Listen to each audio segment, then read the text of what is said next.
반응이 센 CBC 뉴스 지금 시작합니다. 첫 번째 뉴스입니다. 삼성전자가 화면을 접고 펼 수 있는 스마트폰으로 전 세계의 주목을 받은 신제품 갤럭시 폴드를 7월 말부터 판매할 예정입니다.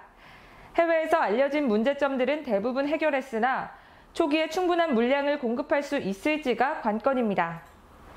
12일 IT 업계에 따르면 삼성전자는 5세대 이동통신용 갤럭시 폴드를 국내 통신업체들에게 7월 말에 공급할 예정입니다. 미국에서는 같은 시기에 4G LTE용으로 나올 전망입니다.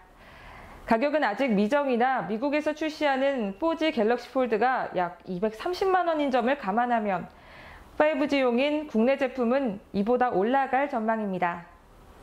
통신업계 관계자는 삼성전자와 갤럭시 폴드의 공급 시기를 7월 말로 조율 중이며 현재 시험폰을 공급받아 막바지 이동통신망 연동 시험 중이라고 밝혔습니다.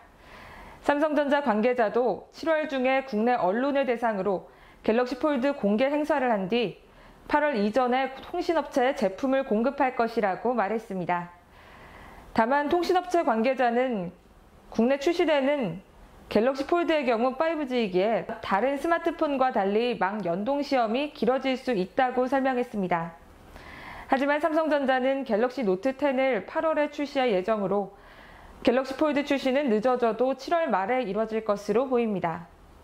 삼성전자 관계자는 갤럭시 폴드와 갤럭시 노트 10은 판매 대상이 다르지만 같은 시기에 두 제품을 동시에 내놓으면 마케팅에 어려움이 있다고 전했습니다. 공급량 부분에서는 초기 완제품의 생산률이 떨어져 공급 부족이 우려됐으나 관계자에 따르면 그렇더라도 국내 통신업체들에 공급하는 물량은 문제가 없을 것이라고 밝혔습니다.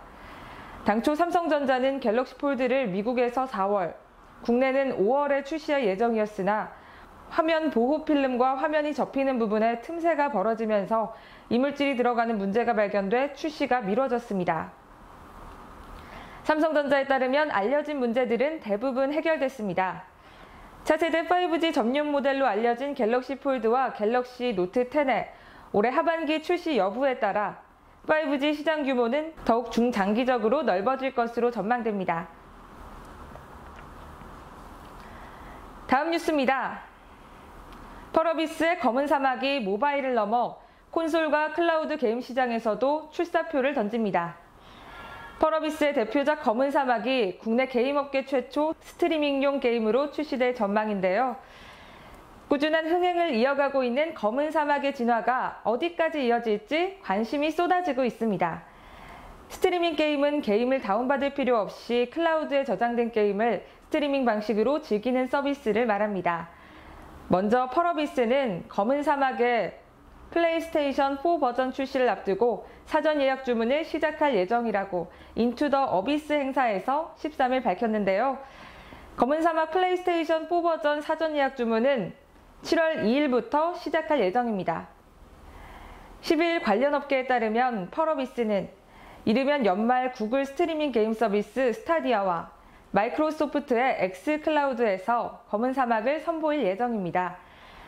정경인 펄어비스 대표는 검은 사막과 같은 대규모 MMORPG를 콘솔과 모바일로 바꾸는 것은 쉬운 일이 아니지만 우리는 그것을 해냈고 자랑스럽게 생각한다며 펄어비스는 주요 게임 플랫폼에서 글로벌 확장의 새로운 가능성과 혁신에 도전하겠다고 전했습니다. 펄어비스에 따르면 검은 사막 플레이스테이션 4는 자체 엔진으로 4K 화질의 그래픽과 함께 완성도 높은 액션성, 플레이스테이션 4 플랫폼에 최적화된 이용자 인터페이스 등 화려한 논타겟팅 전투 액션을 구현했습니다. 행사장에 600여 명의 현지 게이머는 일제히 환호성을 질렀다고 하는데요. 펄어비스 정경인 대표는 서구권에서는 사실 PC보다 콘솔이 메인인데 그간 콘솔 시장에서 잘된 MMORPG가 없었다며 검은 사막도 콘솔과 맞지 않는 부분이 있어서 사용자 인터페이스를 굉장히 많이 고쳤다고 설명했습니다.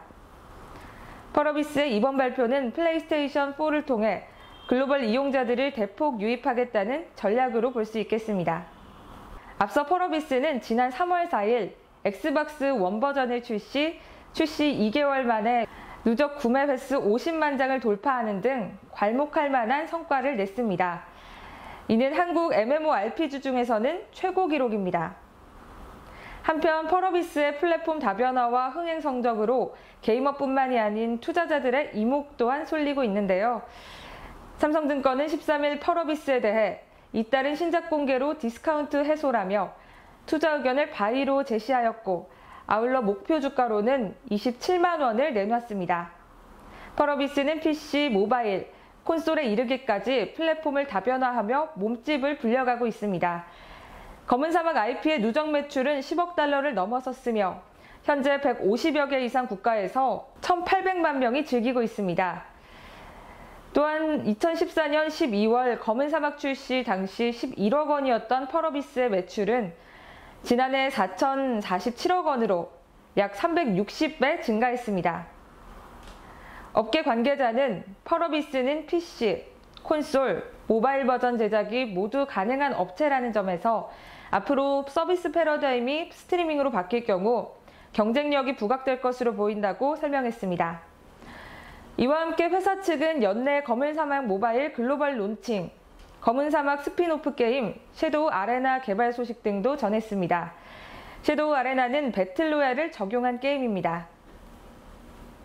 2015년 출시된 MMORPG 검은사막은 펄어비스 자체 게임 엔진을 활용한 화려한 그래픽과 탄탄한 스토리로 국내뿐 아니라 북미, 일본에서도 크게 인기를 끌고 있는 게임입니다. 전 세계 150개국 2천만 명 이상이 검은사막을 즐기고 있다고 하는데요. 펄어비스는 이례적으로 검은사막을 엑스박스와 같은 콘솔에서 즐길 수 있도록 개발했습니다. 스트리밍 게임 서비스는 일반적인 콘솔 게임 스타일을 지향할 가능성이 커 다른 게임에 비해 검은사막이 뛰어들기 쉬운 환경입니다. 업계 관계자는 펄어비스가 최근 카카오게임즈와 퍼블리싱 계약을 끝내고 검은사막에 대한 모든 운영을 가져오는 등 검은사막을 활용한 여러 비즈니스 모델에 집중하고 있어 스트리밍 서비스에 큰 기대를 거는 것으로 알고 있다고 전했습니다. 잇따른 신작 흥행에 대한 기대로 현재 펄어비스의 주가가 13일 오전 큰 폭으로 상승하면서 오후 4시 기준 전일 대비 4%의 상승세를 보이고 있습니다. 펄어비스의 신작이 기대에 미치는 흥행을 이뤄낼 수 있을지 귀추가 주목됩니다.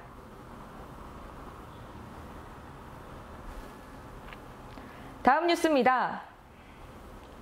인터넷 규제의 바람직한 방안과 적정한 수준에 대해 사회적 공론회장이 마련됐습니다. 인터넷상 표현의 자유와 불법 사이트 차단이라는 공익 사이의 균형을 찾기 위한 논의가 목표입니다. 방송통신위원회는 13일 인터넷 규제 개선 공론화 협의회를 발족하고 첫 회의를 개최했습니다. 이 협의회는 보안 접속 활용 해외 불법 사이트를 차단하기 위해 도입한 SNI 방식이 국민적인 공감대를 얻지 못했다는 의견을 반영해 구성됐는데요. 지난 2월 HTTPS 인증 과정에서 사이트 이름을 확인해 불법 사이트 여부를 파악해 차단하는 SNI 방식의 도입이 표현의 자유를 침해한다는 비판이 제기됐기 때문입니다. 협의회 의위원은 학계, 법조계, 시민단체 및 유관기관 14명으로 구성됐습니다. 심도 있는 논의를 위해 주제별로 소위원회를 운영하고 소위원회별 안건과 구성은 전체 회의 위원들 간 합의를 거쳐 구체화할 예정입니다. 연말까지 운영되는 협의회는 위원회 논의 결과를 종합해 최종 보고서를 발표할 예정입니다. 불법 정보 유통을 방지하기 위한 보다 바람직한 방안도 모색합니다. 현행 기술적 조치가 적절한지 다시 검토하고 AI 등 신기술 등장에 따른 불법 정보 유통 방지 효율화 방안에 대해 논의합니다. 먼저 논의를 통해 불법 정보에 대한 규제 수준과 규제 체계를 재검토합니다. 불법 정보에 대한 범위 재설정의 필요성을 검토하고 불법 정보 시정 요구 관련 제도 개선 등에 대해 논의합니다. 아울러 민간 자율심의 체계 등 자율규제 확대 방안에 대해서도 검토합니다. SNI 차단 방식 도입 당시 사회적 논의 과정이 부족했다는 비판이 있던 만큼 새로운 유통 방지 방안을 도입할 경우 거쳐야 할 절차와 공론화 방법 등에 대해서도 검토합니다. 이호성 위원장은 불법 사이트 차단 과정에서 국민의 공감을 구하려는 노력이 부족했다는 지적을 무겁게 받아들인다면서 불법 정보로부터의 이용자 피해에 적시 대응하고 표현의 자유를 보호하면서도 시대적 흐름에 맞게 인터넷 규제를 개선할 수 있도록 국민의 의견을 전달하는 창구가 되어달라고 말했습니다.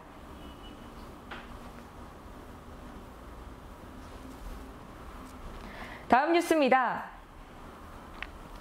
삼성전자가 7월 초대형 8K TV를 출시합니다. 이에 따라 해상도 전쟁이 확전될 전망입니다.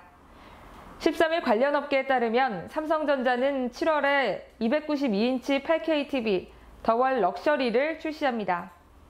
더월은 삼성전자의 미래형 디스플레이 기술이 집약된 대형 마이크로 LED 8K TV로 크기가 100인치 이상이기 때문에 한쪽 벽면을 꽉 채울 수 있습니다. 이는 사용자로 하여금 지금까지 TV 프레임 안에 갇혀있던 화면비의 제약을 뛰어넘어 자유롭게 화면비를 조절할 수 있다는 의미이기도 합니다. 특히 더월에 적용된 마이크로 LED 기술은 삼성전자가 미래형 디스플레이 기술로 집중하고 있는 기술 중 하나입니다.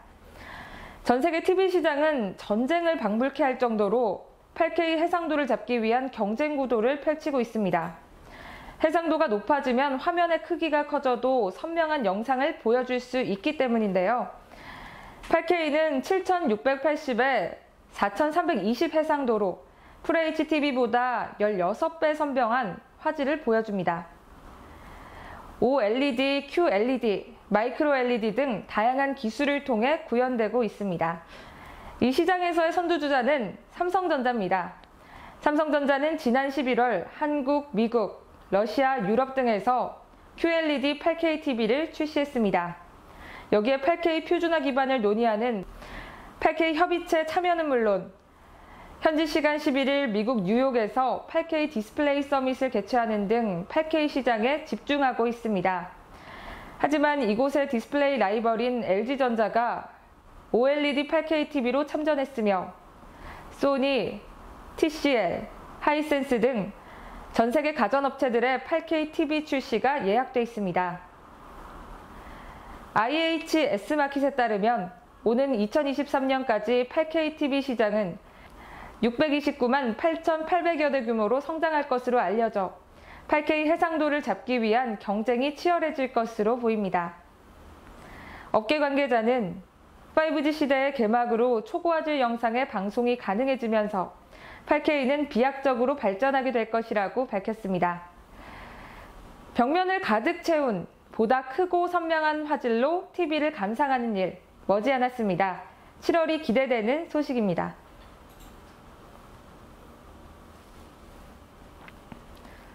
다음 뉴스입니다. 인사혁신처는 12일 사이버 국가고시센터를 통해 2019년 국가공무원 9급 공개경쟁 채용시험 최종 합격자 5,067명을 발표했습니다. 여성 합격자는 전체 합격자의 57.4%인 2,907명으로 집계돼 지난 1996년 집계를 시작한 이래 역대 최대 비율을 보였습니다. 평균 연령은 28.1세로 지난해보다 0.2세 낮아졌습니다. 연령대별로는 20세부터 29세가 73.1%로 가장 많았고 30세부터 39세 23.3%, 40세부터 49세 3.2%, 50세 이상 0.3%, 18세부터 19세 0.1% 순입니다. 또한 현 정부의 양성평등 채용 목표제에 따라서 교육행정을 비롯한 직업상담, 출입국 관리, 일반 토목 등 14개의 모집 단위에서 남성 38명과 여성 24명 등 총 62명이 추가 합격했습니다. 모집 분야별로는 행정직군 4,396명, 기술직군 671명이 합격했고 장애인 구분 모집 263명, 저소득층 구분 모집 133명으로 집계됩니다. 올해 시험은 지난 4월 치러진 필기시험에 15만 4,331명이 응시해 6,914명이 합격했습니다. 이어 5월 26일부터 6월 1일까지 치러진 면접시험에 6,495명이 응시했고 선발 예정 인원 4,987명 대비 1.3대 1의 경쟁률을 기록했습니다. 구급공채 역대 최대 응시는 지난 2017년입니다.